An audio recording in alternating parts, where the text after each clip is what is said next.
Bismillahirrahmanirrahim. Assalamualaikum warahmatullahi wabarakatuh. Alhamdulillah, alhamdulillahirabbil alamin, wa bihi nasta'in ala umuri dunya waddin. Wassalatu wassalam ala asyrafil anbiya'i wal mursalin, imamil muttaqin, sayyidina wa habibina wa maulana Muhammad wa ala alihi wa sahbihi ajmain, amma ba'd. Apa kabar kalian semua? Mudah-mudahan kita semua dalam keadaan sehat walafiat, dalam keadaan taat kepada Allah dan Rasulnya. Amin amin ya rabbal alamin. Alhamdulillah, kita pada saat ini telah dipertemukan oleh bulan yang begitu mulia, yaitu bulan Ramadan. Ramadan adalah sebuah madrasah yang mana di dalam bulan Ramadan ada begitu banyak kurikulum yang bisa kita dapatkan.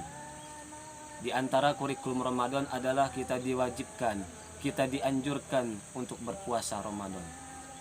Di antara kurikulum yang lain adalah kita dianjurkan untuk tarawih, qiyamul lail, tadarus Al-Quran, dan ibadah-ibadah yang lainnya yang kita bisa kerjakan. Nah, khususnya ibadah puasa ini. Puasa ini adalah ibadah yang lain dari yang lain. Kenapa? Ibadah yang lain mah masih bisa dinilai orang, masih bisa dilihat orang. Kita mau sembahyang masih bisa dilihat orang, kita mau sedekah masih bisa dinilai orang, kita pergi haji yang nganterin sekampung.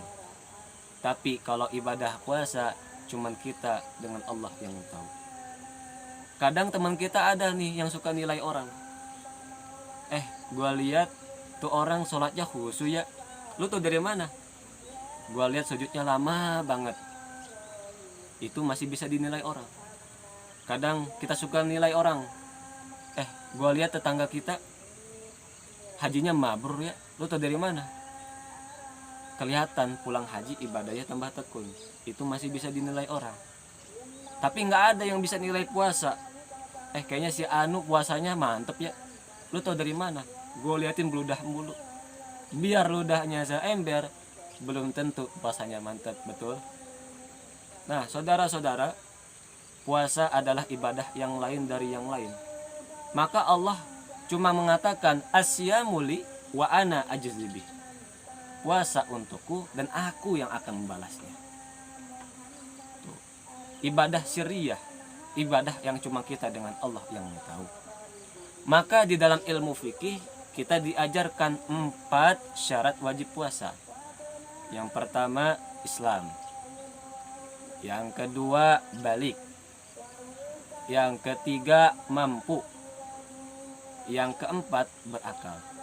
Berarti kalau ada orang kagak puasa Ramadan itu orang kurang syarat. Ustadz, itu kok ada orang Islam kagak puasa? Oh berarti belum balik. Masa iya Ustadz? Masa iya belum balik? Orang dia udah punya 3 anak kayak belum balik. Oh berarti dia kurang mampu, barangkali dia lagi nggak sehat atau dalam keadaan kurang sehat. Masa iya Ustadz sehat Ustadz, dia dalam keadaan badannya gemuk, kekar.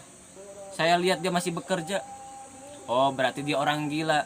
Dah pilih dah tuh, gimana syarat mana yang kurang baginya. Nah, ibadah puasa adalah ibadah yang berbeda dengan yang lainnya. Lalu di dalam bulan Ramadan 1 bulan penuh kita ditempa, kita diajarkan bagaimana kita menghadapi 11 bulan yang akan datang. Begitu banyak pelajaran yang kita dapatkan dari bulan Ramadan, khususnya ibadah puasa. Pelajaran-pelajaran apa yang kita bisa terapkan dalam kehidupan kita sehari-hari setelah Ramadan? Yang pertama adalah Ramadan mengajarkan kita untuk disiplin. Disiplin apa Ustadz? Disiplin makan dan minum. Kalau belum waktunya jangan makan, jangan minum. Tempe haram, kapan halalnya? Habis maghrib. Tahu di siang hari haram, kapan halalnya? Habis maghrib. Es buah haram, kapan halalnya? Habis maghrib. Nah, di dalam puasa kita diajarkan untuk disiplin. Jujur aja saudara-saudara, jujur aja, kehidupan kita masih, kedisiplinan kita masih ditongkrongin. Jujur aja, percis kayak anak muda lagi naik motor tengah malam, ngebut, terobos tuh lampu merah sampai dia nggak lihat ada polisi, dia berhenti sama polisi, prit, mana STNK? Ada pak. Mana SIM? Punya pak. Tahu lampu merah? Tahu pak. Kenapa lanjut terus? Ya, saya kagak tahu ada bapak. Kenapa? Disiplin kita masih ditongkrongin. Kita tuh pengen disiplin itu kita terapkan dalam kehidupan kita sehari-hari, dalam kehidupan bermasyarakat, dalam kehidupan berkeluarga, dalam kehidupan berpendidikan. Kita pengen disiplin itu kita terapkan dalam kehidupan sehari-hari. Betul saudara-saudara? Lalu pelajaran kedua yang bisa kita dapatkan dari puasa adalah kita diajarkan untuk memiliki sikap jujur. Jujur apa Ustadz? Jujur apa? Nah, kita kan waktu puasa di siang hari kita mau sembahyang zuhur. Kan kalau kita mau sembahyang zuhur kan pasti kita diwajibkan wudhu. Lagi wudhu kita kumur dulu. Sedikit ada kita colong tuh air, kita telan tuh air, KPK, Polri, polisi, TNI, bahkan teman di samping kita yang lagi wudhu belum tentu tahu kita lagi minum. Betul? Betul saudara-saudara. Kenapa kita nggak lakuin? Karena kita merasa diawasi oleh Allah. Karena kita merasa diawasi oleh Allah, maka kita ngelakuin. Maka kita terapkan sikap jujur ini dalam kehidupan kita sehari-hari. Kalau kita sendiri, yang kedua adalah Allah. Kalau kita berdua, yang ketiga adalah Allah. Kalau kita bertiga, yang keempat adalah Allah. Mau ada orang, mau nggak ada orang, tetap kita kerjakan.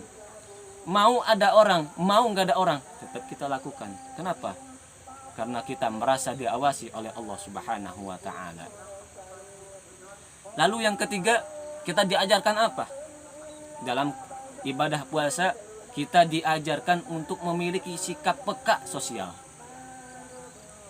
Peka bagaimana? Ketika kita puasa, kita merasa lapar, kita merasa haus, kelelahan, tapi kita masih bisa makan nanti ketika waktu berbuka. Ketika kita merasa lapar, kita mengingat, ya Allah, tidak enak ya Allah merasa lapar, tidak enak ya Allah merasa haus. Bagaimana saudara-saudara saya ya Allah yang tidur di kolong jembatan, yang tidur di pinggir jalan, ya Allah, bagaimana ya Allah mereka tidak makan 1, 2, 3 hari ya Allah, sedangkan saya masih bisa makan ya Allah. Mereka tidak hanya berpuasa di dalam bulan Ramadan ya Allah, bahkan di hari-hari yang lain mereka tidak mungkin saja mereka tidak makan ya Allah. Maka dalam harta diri kita, harta kita punya hak atas anak yatim, kaum duafa, kaum fakir miskin. Maka jangan sampai kita memiliki sifat pelit. Nauzubillah summa nauzubillah min dzalik. Ada orang pelit, bahkan sama diri sendiri aja masih pelit. Dia minum kopi, ampasnya aja masih dijemur buat diminum lagi. Nauzubillah, nauzubillah. Maka nauzubillah kita memiliki sifat pelit. Nah, Rasulullah sendiri memiliki sifat sangat dermawan. Apa yang dia punya, kalau ada orang yang mau, ya Rasulullah saya pengen itu, langsung diberikan. Masya Allah, subhanallah, walhamdulillah, wala ilaha illallah, wallahu akbar. Maka di dalam puasa ada orang yang hanya mendapatkan lapar dan haus. Lalu yang kedua, ada orang yang mendapatkan lapar, haus, bahkan pahala, lalu mendapatkan hikmah-hikmah di balik puasa tersebut. Mudah-mudahan kita menjadi orang juga mendapatkan lapar, mendapatkan haus, mendapatkan pahala, mendapatkan hikmah di balik puasa yang bisa kita terapkan dalam kehidupan sehari-hari. Mudah-mudahan kultum ini menjadi bermanfaat bagi kita semua, khususnya bagi Al-Fakir sendiri. Wallahu muwaffiq ila aqwamit thoriq. Wassalamualaikum warahmatullahi wabarakatuh.